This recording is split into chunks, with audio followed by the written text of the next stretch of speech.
Assalamualaikum warahmatullahi wabarakatuh. Salam Pramuka.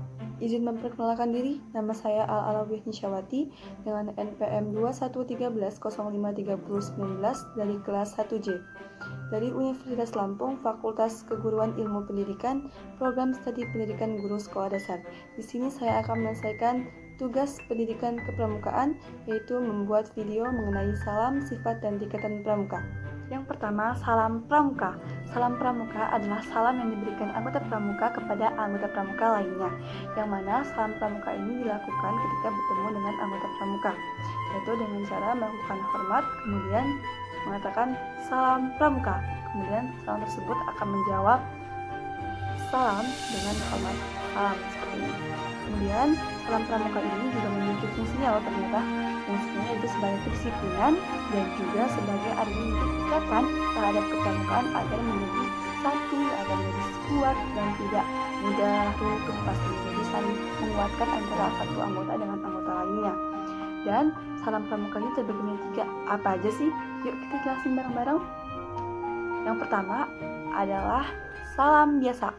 Nah, salam biasa ini adalah salam yang dilakukan ketika anggota pramuka bertemu dengan anggota pramuka lainnya. Bisa saja dilakukan di tempat-tempat yang mungkin kita tidak tahu, misalnya lagi duduk, lagi berdiri, lagi di dalam kendaraan. Nah, kita bisa bertemu sambil mengucapkan salam pramuka seperti itu. Kemudian yang kedua yaitu salam hormat. Nah, salam hormat ini adalah salam yang dilakukan ketika kita ketika kita menghormati kedudukan yang lebih tinggi. Contohnya seperti kita menghormati bendera merah putih ketika upacara, waktu ketika menyanyikan lagu Indonesia Raya, atau mungkin ada para pejabat negara seperti presiden, kemudian jenazah yang dimakamkan. Nah, seperti itu namanya dilakukan salam hormat. Nah, kemudian yang ketiga yaitu salam janji. Nah, ketika anggota pramuka dilantik, biasanya mereka akan menerapkan janji, yang mana ketika mengucapkan janji Trisatya dan Wisatya itu ada namanya salam, yaitu salam janji. Terima kasih. Yang kedua yaitu sifat-sifat gerakan kepramukaan, terbagi menjadi 3. Yang pertama yaitu tentang nasional. Nah, sifat gerakan nasional ini adalah suatu organisasi kepanduan yang penyelenggaraannya itu harus sesuai dengan kebutuhan negaranya. Contohnya di Indonesia ya, dengan kita adanya memenuhi kebutuhan negaranya, seperti contohnya ada di Undang-Undang Dasar 1945 di ayat keempat, yaitu ikut mencerdaskan bangsa dan ikut melaksanakan ketertiban dunia, perdamaian abadi, dan keadilan sosial. Nah, selanjutnya yang kedua yaitu sifatnya adalah internasional. Apa sih internasional itu? Nah, internasional itu adalah organisasi kepanduan tersebut bisa dilakukan di mana saja, namun harus memiliki rasa hubungan kekeluargaan yang erat gitu, dan tidak boleh membedakan satu sama lainnya gitu, dan pastinya tidak boleh ada hal-hal yang membedakan dan tidak memandang adanya latar belakang apapun, jadi semuanya boleh masuk gitu.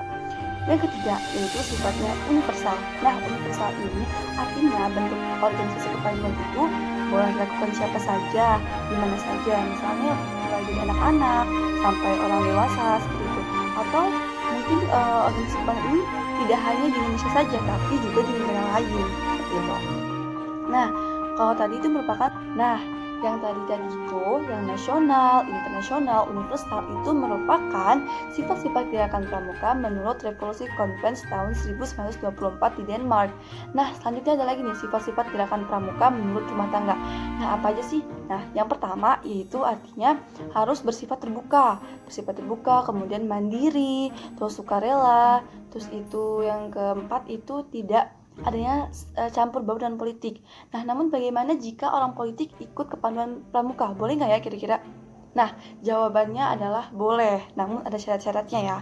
Nah, jadi ketika syaratnya ketika orang politik itu masuk ke dalam pramuka, mereka tidak boleh menyebarkan paham-paham politik ketika dalam organisasi tersebut, dan tidak boleh juga memakai seragam pramuka, alat-alat pramuka ketika mereka dalam sebuah politik seperti itu. Nah, selanjutnya itu sifatnya meningkatkan religius, terus itu menambah persatuan dan juga taat terhadap peraturan Negara Kesatuan Republik Indonesia dan Undang-Undang tahun 1945. Yang ketiga tingkatan dalam pramuka. Tingkatan pramuka ini ditentukan oleh kemampuan anggota pramukanya. Nah, kemampuan anggota pramuka ini disebut dengan SKU. Apa ya itu SKU? SKU merupakan syarat-syarat kecakapan umum. Nah, selanjutnya ada tingkatan pramuka terbagi menjadi 3. Nah, yang pertama yaitu tingkatan pramuka siaga, yaitu terdapat terbagi menjadi 3 juga, yaitu ada siaga mula, siaga bantu, dan juga siaga tata. Kemudian tingkatan pramuka penggalang, yaitu penggalang ramu, penggalang rakit, penggalang terap, dan yang terakhir yaitu tingkatan pramuka penegak. Nah, penegak ini hanya 2 saja, yaitu penegak bantara dan juga penegak laksana. Nah, kemudian ada juga yang tingkatan khusus. Apa itu tingkatan khusus ya? Nah, tingkatan khusus ini atau disebut dengan tingkatan Garuda. Nah, yang mana tingkatan ini berdasarkan kelompok anggotanya. Wah, apa aja ya kira-kira? Nah, langsung saja yaitu Tara. Ini dia merupakan tingkatan pramuka berdasarkan kelompok umur. Nah, kelompok umur dari umur 7 sampai 10 tahun merupakan termasuk pramuka siaga dan 11 sampai 15 tahun pramuka penggalang. Kelompok umur 16 sampai 20 tahun termasuk pramuka penegak dan kelompok umur 21 sampai 25 tahun termasuk pramuka pandega. Nah, kemudian ada lagi nih ternyata tingkatan pramuka khusus. Apa ya itu? Nah, tingkatan pramuka khusus kali ini yaitu tingkatan pramuka yang kedudukannya tinggi. Contohnya seperti pembina pramuka. Nah, pembina pramuka ini adalah orang dewasa yang membina kepramukaan.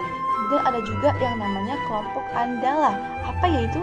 Nah, itu adalah anggota kelompok pramuka yang mengikuti anggota kawin. Contohnya kayak pelatih, contohnya staf kawin, dan juga ada majelis pembimbing.